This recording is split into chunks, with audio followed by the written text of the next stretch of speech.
as the Black Veil Brides. Let's bring him in right now, guys. Come on in. What's going on, man? Nice to meet you, man. I'm Stu. Pleasure to meet you. Pleasure to meet you. I'm Jinx. Nice to meet you, Jinx. Jake.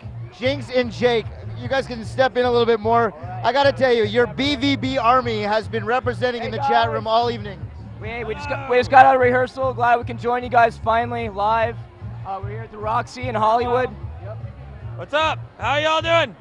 They are doing very well. If you guys have a question you want to ask them, feel free to use the chat room, or you can tweet me directly at Stu Stone, and I will ask these guys any questions you want. But first of all, I got to discuss this with you. This is a fundraiser for Japan, obviously, and you guys have a serious tie-in with what happened over there. From what I understand, you guys were actually in Japan rehearsing when the tragedy took place. We were playing a show when it happened. We were at sound check, and I heard this guy go, "Oh my God, earthquake!" And I was like, "What are you talking about?" And then I started feeling it, and the sound guy's like, "No, it happens all the time." And then it got like bigger and bigger. It's like, "No, everybody out!" So we all ran outside, and buildings are swaying. Yeah, it just kept going on for what seemed like forever, but it was at least like 3 minutes, and we saw. What we saw across the street from where we were outside were two buildings swaying across, swaying like trees against each other, really tall buildings, and then the building next to us swaying like it was going to fall on us. We had no idea where to go. We were in the alleyway. People were screaming, just shouting, like spilling out in the streets, like. You guys like fear for your lives? I don't know, dude, it's just unreal. Like, I didn't know what to do. I'm looking around, like buildings are shaking, power lines are flying like right above our heads, just shaking around. I didn't really know what to do, and we just basically, it ended, and then we went back to sound check, and then the first aftershock hit, 7.1, right back outside we go. The same thing happened again. We're like, all right, this is not normal, obviously, like it was just totally unreal, and like you hear about like big natural disasters, but when you actually go through one, you don't actually fully understand until you go through something like that. And yeah, that's why they need help, all the help you can get. You guys were actually there. You saw what's going on there. How can you describe what you've seen? Yeah, we were about 2 hours south of the actual epicenter in Sendai, where a complete city was devastated.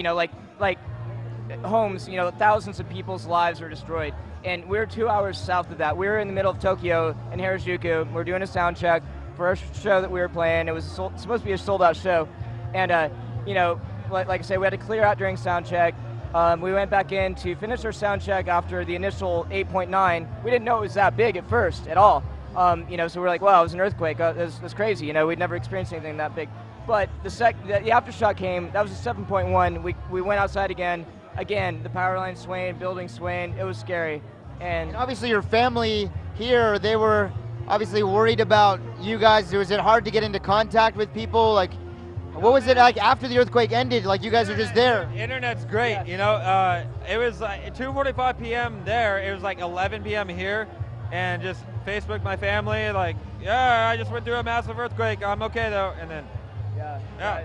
I immediately got online, emailed my girlfriend. I was like, hey, we went through an earthquake. We're okay, and so it was good, like immediately. And of course people knew right away from the news or whatever, and I emailed my mom, and so it was good that we had internet in the venue, so we were able to contact loved ones right away. But a lot of people weren't so lucky because definitely not to take anything away from the seriousness of the situation you were involved in. You indirectly just answered one of the first tweet questions that I've received. Yes, he does have a girlfriend. He just answered that within his story there.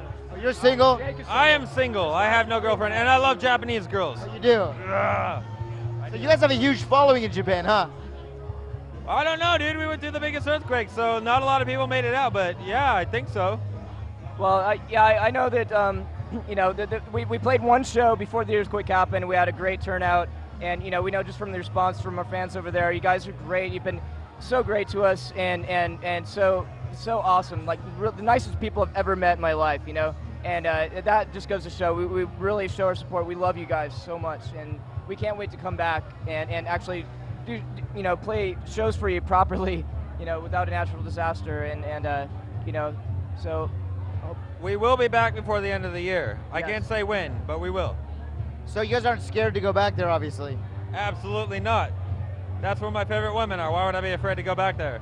So you really do have a thing for Japanese women. That's not just a gimmick. I like hot Asian women. It's Asian in general. Well, Japanese are pretty awesome.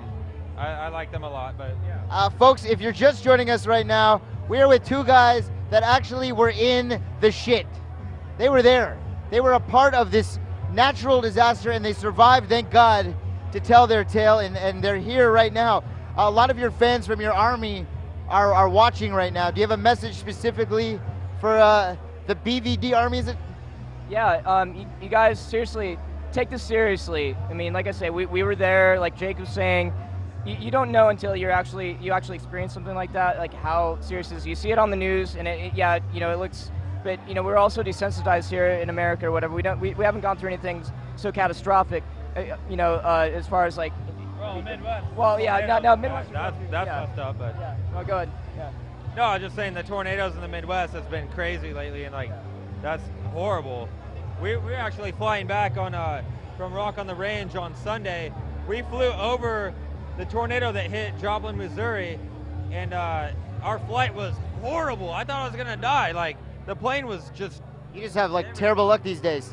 I did everywhere we go, man. Natural disasters. So, I don't know. Basically, if you're in a city where these guys are playing, you might want to bring some water, a flare gun, socks and underwear, and I don't know. Yeah, that's cool. You know, just expect. Now, well, here's a crazy thing, though. Yeah. You guys literally are survivors of one of the biggest natural disasters in modern time. I mean, you guys lived to tell the tale. You actually, while we were watching and seeing the news about it and reading the papers in horror, seeing these images, you know what I mean? You guys were there living it. Well, it was unreal to us, to be honest, you know, when we were going through it, because we didn't realize just how big it was. When we got back to our hotel room that night after the show, you know, we turned on the news, we turned right away, and then we saw where the epicenter was. We saw what had happened just 2 hours north of us. There was a giant crack down our wall in our hotel room. Like, the wall was cracked all the way down. I have a picture of it on my phone. You got it on your phone right now? It's like a million. I got some questions that are coming to me via Twitter at Stu Stone. I have a question from Ash GD would like to know who your main inspiration is. Randy Rhoads. Jinx. Well, there you go. There's a good answer. Val, what's her name, has a question asking Jinx what his favorite guitar brand is. Well, I use BC Rich, actually. So, and Jake? What's the question? What's your favorite guitar brand? My own guitar brand, BC Rich, my custom guitar that's being built for me right now. Well, this guy's got all the right answers. Lynn's Inspired, I'm sorry, says, tell Jinx his Iowa crew supports BVB 100%. Lindsay, Kayla, and Brittany, hashtag set the world on fire. All right, hey, you guys stay out of the way of the tornadoes, okay? You know, like, stay safe, please. And show your support to the people down there that are really needing your help. And I appreciate you guys' support. I am Hinari says at Stu Stone, I love you. That one was for me though. That wasn't for you guys. If you guys have any further questions, feel free to tweet me at Stu Stone. I will ask them. Val, what's her name, has one last statement for you, and that is Jinx and Jake. They're so glad that you guys are okay. Oh yeah.